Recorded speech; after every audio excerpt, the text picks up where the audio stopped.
நன்றியா ஏசையா, நன்றியா நன்றியா ஏசையா.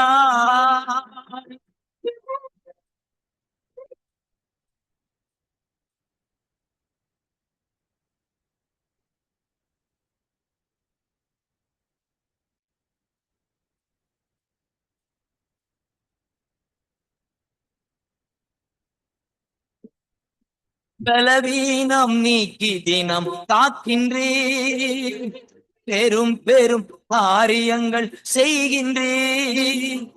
பலவீனம் நீக்கி தினம் காக்கின்றேன், பெரும் பெரும் காரியங்கள் செய்கின்றேன்.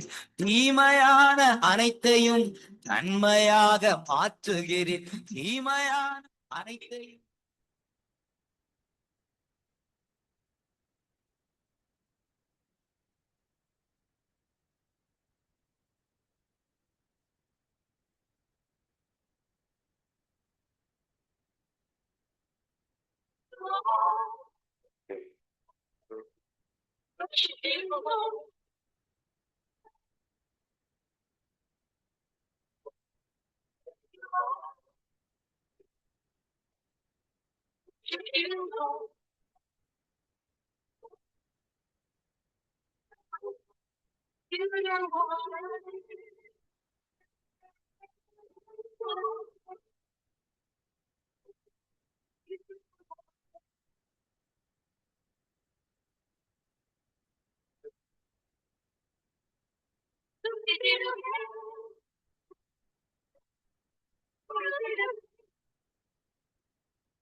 நீங்கள் இணைந்திருப்பது சங்கமம் வானொலி, destiny in Jesus Christ, Tamil கிறிஸ்தவ வானொலி, கனேடிய மண்ணிலிருந்து ஒலிபரப்பாகிறது.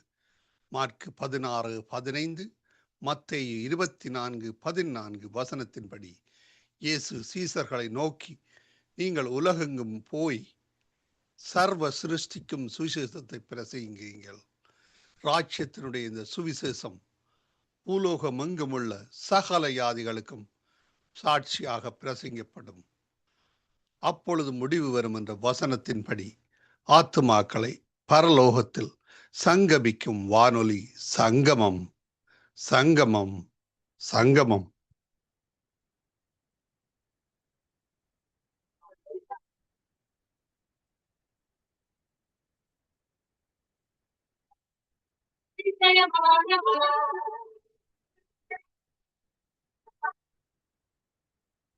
யோசுவா 13ஆம் அதிகாரம்.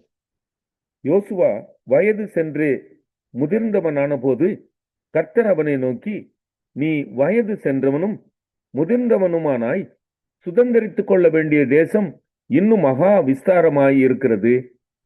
மீதியாய் இருக்கிற தேசம் எவையெனில், எகிப்துக்கு எதிரான சீகோர் ஆறு துவக்கி கானானியரை சேர்ந்ததாக எண்ணப்படும் வடக்கே இருக்கிற எக்ரோனின் எல்லை மட்டுமுள்ள பெலிஸ்தரின் எல்லா எல்லைகளும், கெசூரிம் முழுவதும், காசா, அஸ்தோத், அஸ்கலோன், காத், எக்ரோன் என்கிற பட்டணங்களில் இருக்கிற பெலிஸ்தருடைய 5 அதிபதிகளின் நாடும், ஆவியரின் நாடும், தெற்கே துவக்கி ஆப்பெக் மட்டும் எமோரியர் எல்லை வரைக்கும் இருக்கிற கானானியரின் சகல தேசமும், சீதோனியருக்கு அடுத்த மெயாரா நாடும், கிப்லியரின் நாடும், சூரியோதய புறத்தில் எர்மோன் மலையடிவாரத்தில் இருக்கிற பாகால் காத் முதற்கொண்டு ஆமாத்துக்குள் பிரவேசிக்கும் மட்டுமுள்ள லீபனோன் முழுவதும், லீபனோன் துவக்கி மிஸ்ரபோத் மாயிம் மட்டும் மலைகளில் குடியிருக்கிற யாவருடைய நாடும், சீதோனியருடைய எல்லா நாடும் தானே. நான் அவர்களை இஸ்ரவேல் புத்திரருக்கு முன்பாக துரத்துவேன். நான் உனக்கு கட்டளையிட்டபடியே நீ இஸ்ரவேலுக்கு சுதந்திரமாக சீட்டுகளை மாத்திரம் போட்டு தேசத்தை பங்கிட வேண்டும். ஆதலால் இந்த தேசத்தை 9 கோத்திரங்களுக்கும் மனாசேயின் பாதி கோத்திரத்துக்கும் சுதந்திரமாக பங்கிடு என்றார். மனாசேயின் பாதி கோத்திரத்தாரும் ரூபனியரும் காத்தியரும் தங்கள் சுதந்திரத்தை அடைந்து தீர்ந்தது. அதை கர்த்தரின் தாசனாகிய மோசே யோர்தானுக்கு அப்புறத்தில் கிழக்கே அவர்களுக்கு கொடுத்தான்.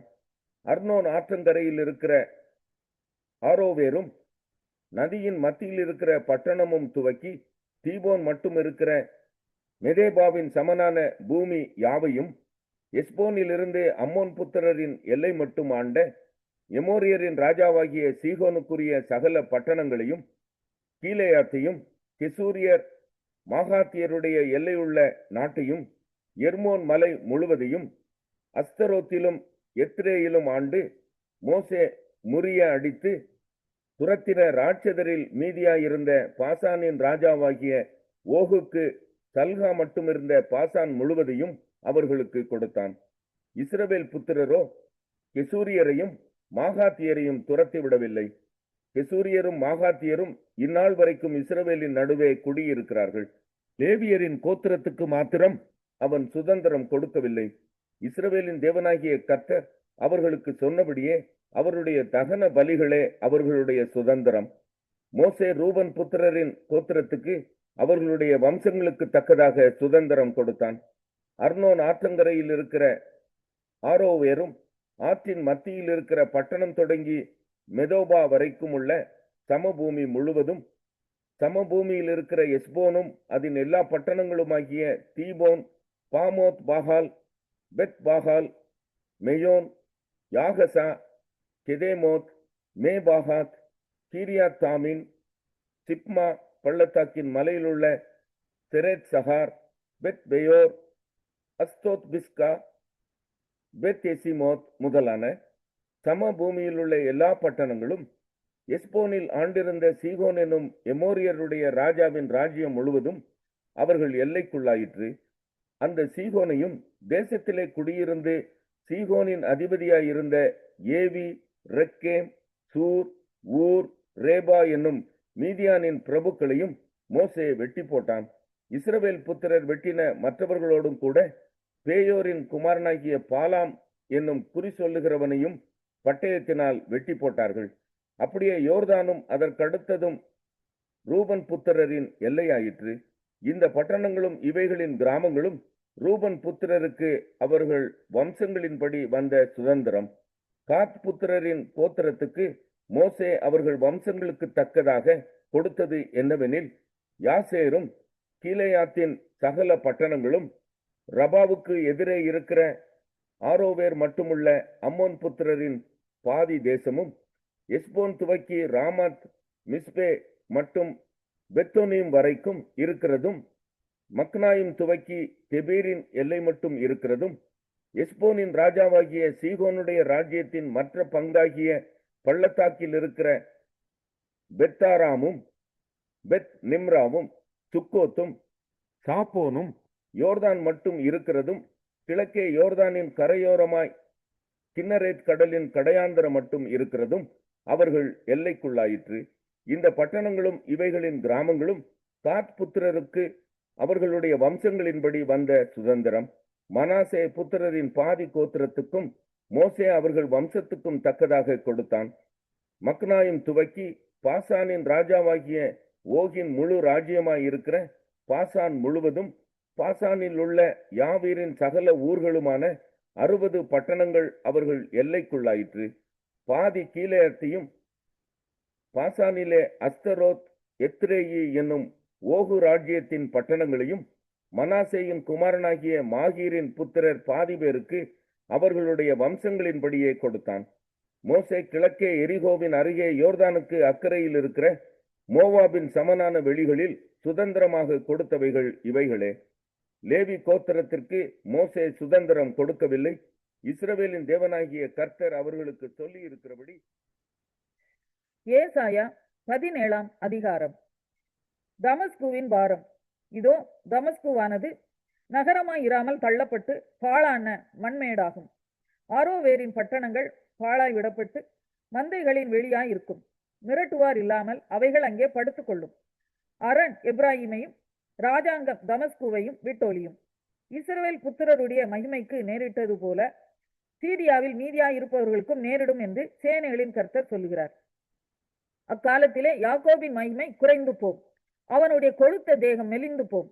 ஒருவன் ஓங்கின பயிரை அறிந்து தன் கையினால் கதிர்களை அறுத்து ரெப்பாயும் பள்ளத்தாக்கிலே கதிர்களை சேர்க்கிறது போல் இருக்கும். ஆனாலும் ஒலிவ மரத்தை உலுக்கும் போது நுனி கொம்பிலே 2-3 காய்களும் காய்க்கிற அதன் கிளைகளிலே 4-5 காய்களும் மீதியாயிருப்பது போல அதிலே பின்பறிப்புக்கு கொஞ்சம் மீதியாயிருக்கும் என்று இஸ்ரவேலின் தேவனாகிய கர்த்தர் சொல்லுகிறார்.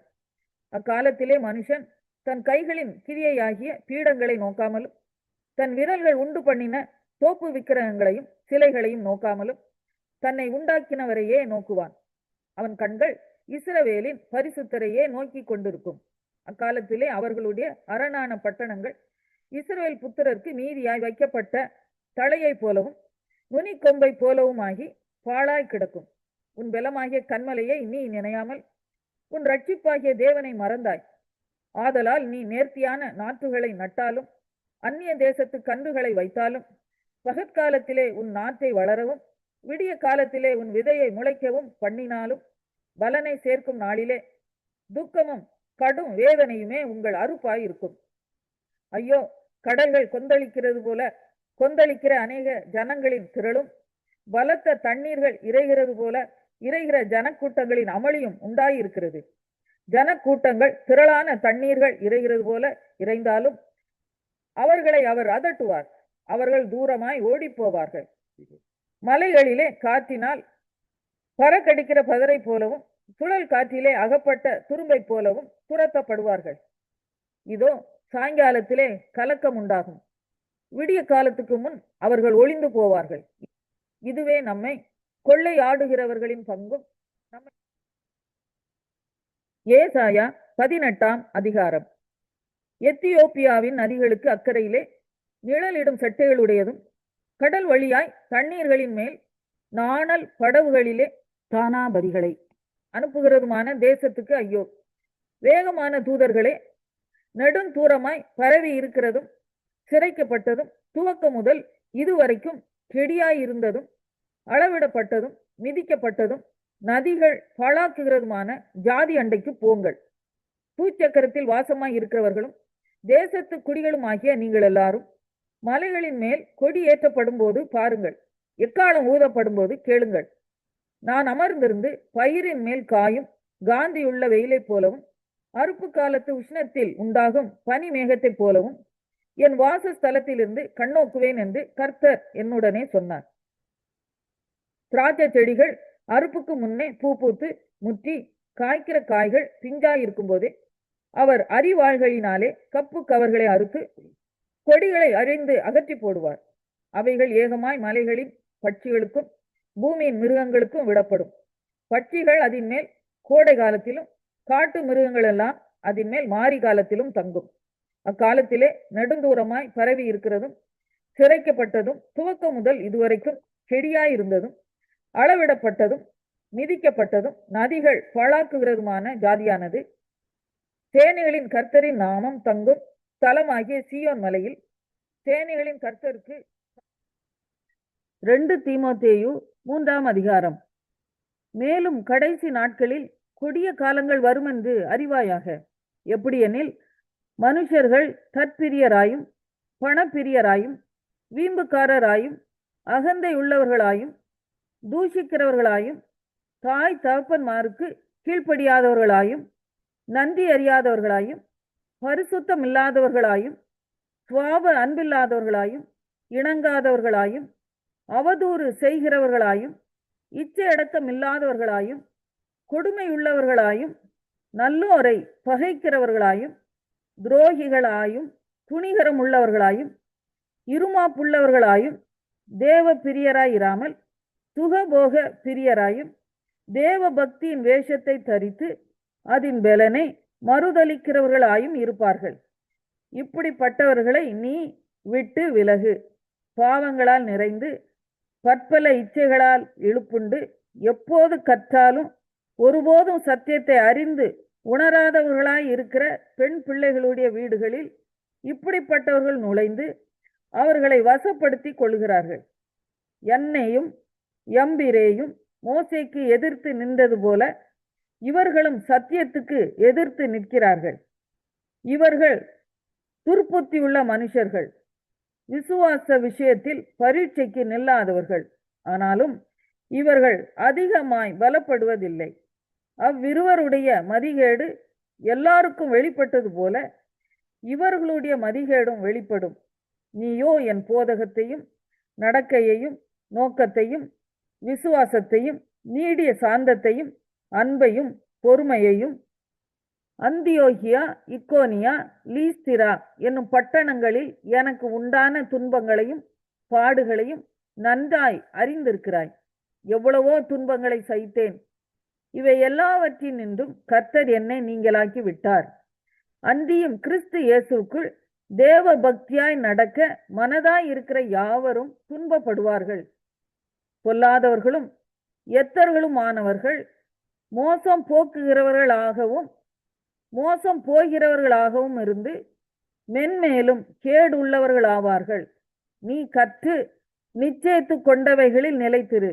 அவைகளை இன்னாரிடத்தில் கற்றாய் என்று நீ அறிந்திருக்கிறதும் அல்லாமல் கிறிஸ்து இயேசுவை பற்றும் விசுவாசத்தினாலே உன்னை ரட்சிப்புக்கு ஏற்ற ஞானமுள்ளவனாக்கத்தக்க பரிசுத்த வேத எழுத்துக்களை நீ சிறு வயது முதல் அறிந்தவன் என்றும் உனக்கு தெரியும். வேத வாக்கியங்கள் எல்லாம் தேவ ஆவியினால் அருளப்பட்டு இருக்கிறது. தேவனுடைய மனுஷன் தேறினவனாகவும் எந்த நற்கிரியையும் செய்ய தகுதி உள்ளவனாகவும் இருக்கும்படியாக அவைகள் உபதேசத்துக்கும் கடிந்து கொள்ளுதலுக்கும் சீர்திருத்தலுக்கும் நீதியை படிப்பிக்குதலுக்கும். 2 தீமோத்தேயு 4ஆம் அதிகாரம். நான் தேவனுக்கு முன்பாகவும் உயிரோடு இருக்கிறவர்களையும் மரித்தவர்களையும் நியாயம் தீர்க்க போகிற கர்த்தராகிய இயேசு கிறிஸ்துக்கு முன்பாகவும் அவருடைய பிரசன்னமாகுதலையும் அவருடைய ராஜ்யத்தையும் சாட்சியாக வைத்து கட்டளையிடுகிறதாவது, சமயம் வாய்த்தாலும் வாய்க்காவிட்டாலும் ஜாக்கிரதையாய் திருவசனத்தை பிரசங்கம் பண்ணு. எல்லா நீடிய சாந்தத்தோடும் உபதேசத்தோடும் கண்டனம் பண்ணி கடிந்து கொண்டு புத்தி சொல்லு. ஏனென்றால் அவர்கள் ஆரோக்கியமான உபதேசத்தை பொறுக்க மனதில்லாமல் செவித்தினவுள்ளவர்களாகி தங்கள் சுய இச்சைகளுக்கேற்ற போதகர்களை தங்களுக்கு திரளாய் சேர்த்து கொண்டு சத்தியத்துக்கு செவியை விலக்கி கட்டுக்கதைகளுக்கு சாய்ந்து போகும் காலம் வரும். நீயோ எல்லாவற்றிலும் மன தெளிவுள்ளவனாய் இரு. தீங்கு அனுபவி. சுவிசேஷகனுடைய வேலையை செய். உன் ஊழியத்தை நிறைவேற்று. ஏனென்றால் நான் இப்பொழுதே பானபலியாக வார்க்கப்பட்டு போகிறேன். நான் தேகத்தை விட்டு பிரியும் காலம் வந்தது. நல்ல போராட்டத்தை போராடினேன். ஓட்டத்தை முடித்தேன். விசுவாசத்தை காத்து கொண்டேன். இது முதல் நீதியின் கிரீடம் எனக்காக வைக்கப்பட்டு இருக்கிறது. நீதியுள்ள நியாயாதிபதியாகிய கர்த்தர் அந்நாளிலே அதை எனக்கு தந்தருளுவார். எனக்கு மாத்திரமல்ல, அவர் பிரசன்னமாகுதலை விரும்பும் யாவருக்கும் அதை தந்தருளுவார். நீ சீக்கிரமா என்னிடத்தில் வரும்படி ஜாக்கிரதைப்படு. ஏனென்றால் தேமா இப்பிரபஞ்சத்தின் மேல் ஆசை வைத்து என்னை விட்டு பிரிந்து தெசலோனிக்கே பட்டணத்துக்கு போய்விட்டான். கிரெஸ்கே கலாத்தியா நாட்டிற்கும் தீத்து தல்மாத்தியா நாட்டிற்கும் போய்விட்டார்கள். லூக்கா மாத்திரம் என்னோடே இருக்கிறான். மார்க்குவை உன்னோடே கூட்டிக் கொண்டு வா. ஊழியத்தில் அவன் எனக்கு பிரயோஜனம் உள்ளவன். தீகுக்குவை நான் எபேசுவுக்கு அனுப்பினேன்.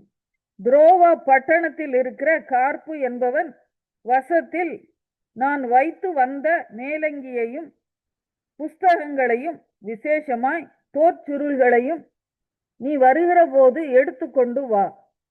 கன்னானாகிய அலெக்சந்தர் எனக்கு வெகு தீமை செய்தான். அவனுடைய செய்கைக்கு தக்கதாக கர்த்தர் அவனுக்கு பதில் அளிப்பாராக. நீயும் அவனை குறித்து எச்சரிக்கையாய் இரு. அவன் நம்முடைய வார்த்தைகளுக்கு மிகவும் எதிர்த்து நின்றவன். நான் முதல் விசை உத்தரவு சொல்ல நிற்கையில் ஒருவனும் என்னோட கூட இருக்கவில்லை. எல்லாரும் என்னை கைவிட்டார்கள். அந்த குற்றம் அவர்கள் மேல் சுமராதிருப்பதாக. கர்த்தரோ எனக்கு துணையாக நின்று என்னாலே பிரசங்கம் நிறைவேறுகிறதற்காகவும் புற ஜாதியார் எல்லாரும் கேட்கிறதற்காகவும் என்னை பலப்படுத்தினார். சிங்கத்தின் வாயிலிருந்தும் நான் ரட்சிக்கப்பட்டேன். கர்த்தர் எல்லா தீமையினின்றும் என்னை ரட்சித்து தம்முடைய பரம ராஜ்யத்தை அடையும்படி காப்பாற்றுவார். அவருக்கு சதா காலங்களிலும் மகிமை உண்டாவதாக. ஆமேன். பிரிஸ்காளுக்கும் ஆக்கில்லாவுக்கும் ஒனேசிப்போருவின் வீட்டாருக்கும் என் வாழ்த்துதலை சொல்லு. எரஸ்து கொரிந்து பட்டணத்தில் இருந்து விட்டான். துரோபீமுவை மிலேத்துவில் வியாதிப்பட்டவனாக விட்டு வந்தேன். மாரி காலத்துக்கு முன் நீ வந்து சேரும்படி ஜாக்கிரதைப்படு. ஐபுலுவும் புதேஞ்சும் லீனுவும் கலவுதியாளும் மற்றெல்லா சகோதரரும் உனக்கு வாழ்த்துதல் சொல்லுகிறார்கள். கர்த்தராகிய இயேசு கிறிஸ்து உன் ஆவியுடன் கூட இருப்பாராக.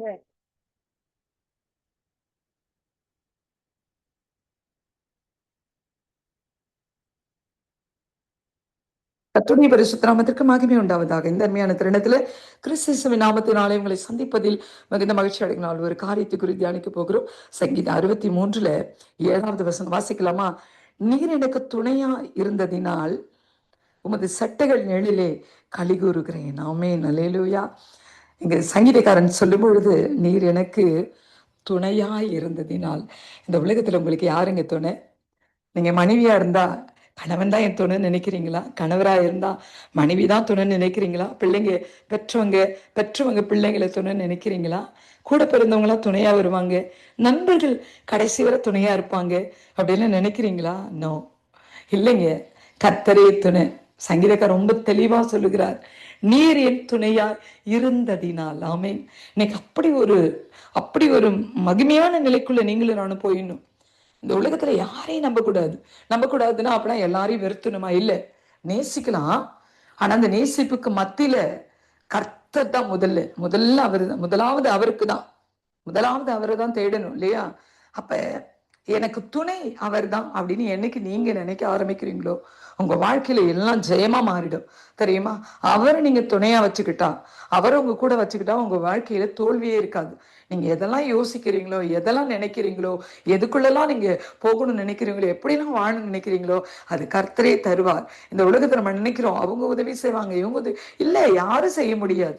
கர்த்தர் ஒருவர் தான். இல்ல, மனுஷனை நம்புவதற்கு அவன் ஏமாத்துறோம் அப்படின்னு பார்த்தோமா இல்லையா? அப்ப இந்த கர்த்தருடைய பிள்ளைகளே, அது மட்டுமல்ல, உமது செட்டைகளின் நிழலை களி கூறுகிறேன். அந்த துணையா இருக்கிறதுனால என்ன ஒரு பிளஸ் இருக்கு அவருக்கு அப்படின்னா, அவருடைய செட்டையா, ஆண்டவருடைய செட்டை. இப்ப பறவைக்கு ரெண்டு பக்கமும் விங்ஸ் இருக்கு இல்லையா, அதுதான் செட்டை. அதுல இருந்து ஒண்ணு எடுத்துட்டோம், அதுதான் சிறகு, இல்லையா? அவர் சிறகுல சொல்லல, செட்டை இல்லையா, ரெண்டு பக்கமும் விங்ஸ்ல சொல்றாரு. அந்த செட்டை நிழல நான் களி கூறுகிறேன் அப்படின்னு என்னங்க, அது அப்படியே விரிந்திருக்கிறது. அந்த நிழல அவர் அப்படியே நின்று அமர்ந்து படுத்து தூங்கி எழுந்து அவர் காரியங்களை நடப்பித்து கொண்டிருக்கிறார். ஆமென். அப்ப நீங்களும் நானும் அப்படி ஒரு வாழ்க்கை வாழணுமா இல்லையா? இல்ல, இந்த உலகத்தின் செட்டையில நம்ம ஒளிய இடமே கிடையாது. இந்த உலகத்தின் செட்டை எப்படி இருக்கும்னு சொல்லட்டுமா? அது துரோகம் நிறைந்தது, நம்பிக்கை துரோகம் நிறைந்தது, அவமானம் நிறைந்தது, துர்குணங்கள் நிறைந்தது, கடுஞ்சொற்கள் நிறைந்தது, கண்ணிகள் நிறைந்தது, மனுஷனை விழுங்குகிற அந்த காரியங்கள் நிறைந்தது. இந்த உலகத்தின் செட்டை அப்படிதான். பொறாமைகள் நிறைந்தது, எரிச்சல் நிறைந்தது, எல்லாம் அப்படிதான். இந்த உலகத்தின் செட்டை அதுதான். அது தெரியாம தான் நெல்லா இருக்கு அப்படின்னு போய் நின்னுறோம் பாருங்க. அது இல்லை. ஆனா எந்த நிழலுக்குள்ள நீங்களும் நானும் வரணும் தெரியுமா? அவருடைய செட்டை. ஆமென்.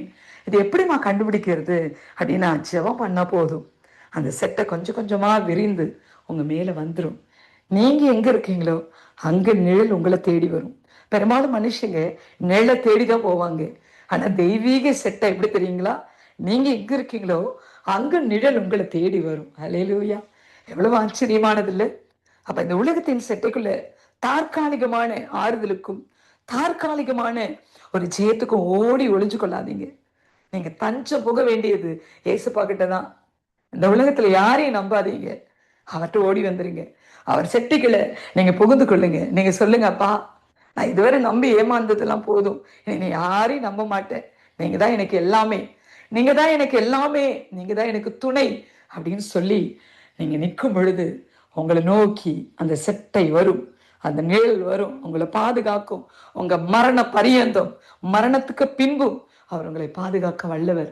விசுவாசிக்கிறீங்களா? இதை தெய்வ பிள்ளைகளை கவலைப்படாம இருங்க. நீங்க அழுது கொண்டு இருக்க வேண்டாம்.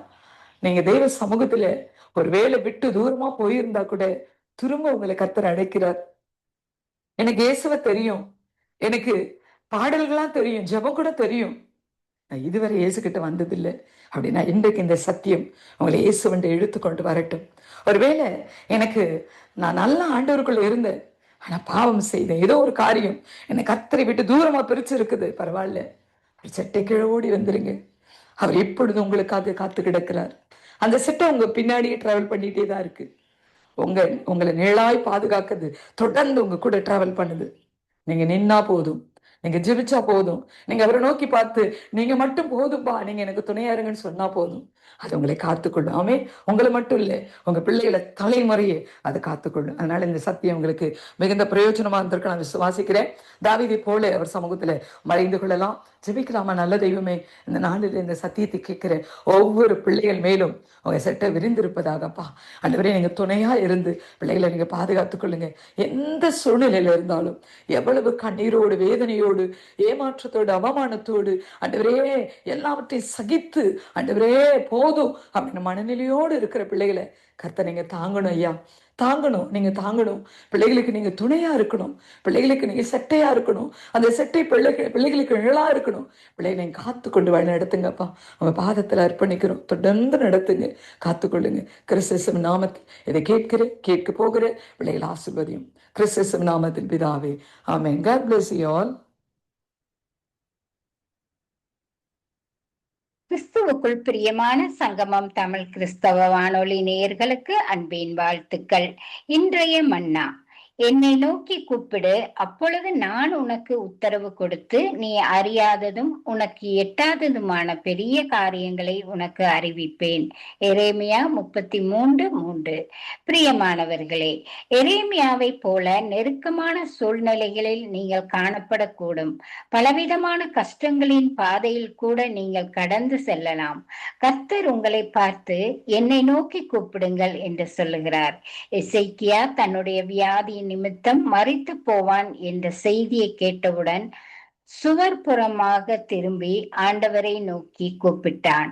கர்த்தர் 15 வருடங்களை கூட்டிக் கொடுத்தார். வழி அருகே பிச்சை கேட்டுக் கொண்டிருந்தவன், தாவீதின் குமாரனே எனக்கு இரங்கும் என்று கூப்பிட்ட வேளையிலே தேவன் இரக்கம் பாராட்டினார்.